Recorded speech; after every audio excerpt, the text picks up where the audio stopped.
রমজান মাসে যখন আমাদের কাছ থেকে শতান বিদায় হয়ে যায় কি বলে যায়। ভিডিওটি ভালো লাগলে কমেন্ট করুন।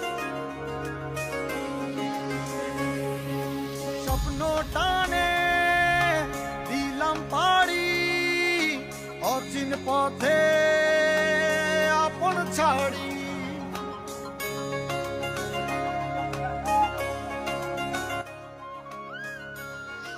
11 মাস একসাথে আসছিলাম, কষ্ট পাইস না। 1 মাস লাই চলে যায়। আর ওই দোয়ালের গাছের ডাবি গুণ আছে, এগুন খাইয়া লাইস। কাঁচারি গাছের মনে সাইরাস বিড় আছে, এগুন খাইস। আর নামাজ কলমা ঠিক মতো হইস না। ফারান সারাদিন মোবাইল টোবাইল টিভিস বুঝছিস নি, দোয়ানো হালে ঘুরিস। আর ওই তারা সময় ডাবি গুণ খাইয়া লাইস, সাইরাস বিড় আছে। আসি ওই মানুষের হাইপ টেপ জিন্দি যায়, জিন্দি এগুলো মিতেন করিয়া লাইস, মুড়া করে দিবি।